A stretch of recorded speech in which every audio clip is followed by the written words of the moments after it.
My name's Mark Ramsden. I'm New Zealand's High Commissioner to Fiji, based in Suva. Suva's quite a big city and quite a modern and developed city with cineplexes and shopping centres, but it's also in the heart of Fiji, which is a developing country with a big tourism industry, but also quite different levels of development between the city and the more rural areas. As you probably know, Fiji was struck in February by Cyclone Winston, which is the largest storm to have made landfall in the southern hemisphere. Huge cyclone. Thankfully for Fiji, while the impact was very significant, it left the main economic activity, tourism, relatively untouched.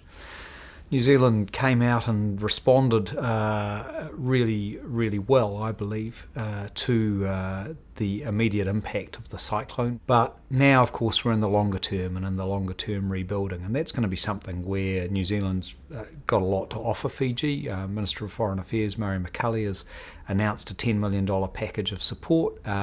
That's going to be for the restoration of public infrastructure, schools and clinics and things like that, in some of the more remote eastern parts of the country. It's really fulfilling work because it is stuff that's really providing support to some people who have gone through a really, really tough time.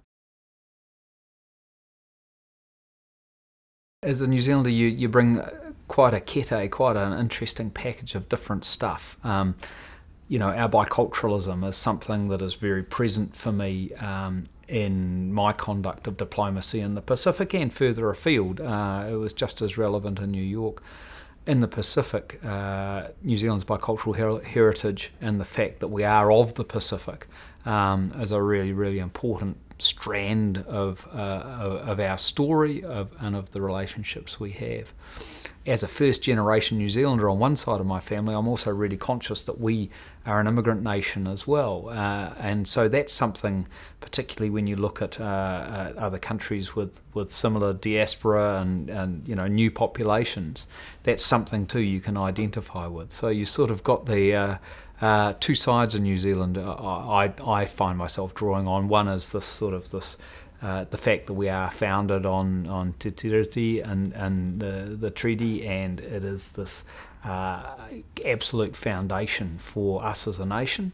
But the other side is that we're also a very new nation, and that comes through, and that's something I think that gives us the space to be a little bit creative, to do things a little bit our own way.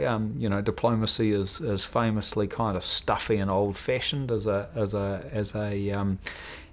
profession and as a way of doing things, but it need not be that way always.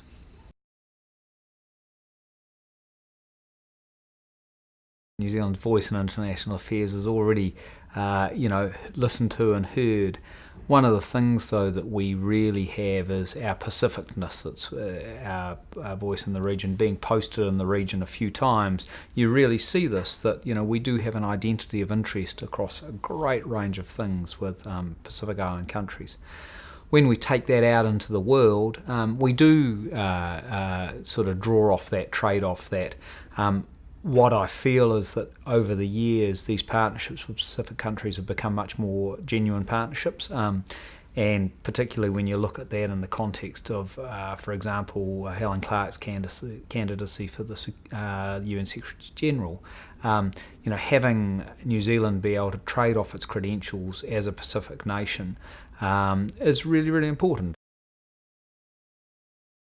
I surf, I ride my bike, and as a mission, as a High Commission, we have people who are into all sorts of things: scuba diving, surfing, riding, running. It's all right there. So sort of Fiji and Suva in particular is kind of a paradise if you like playing out of doors.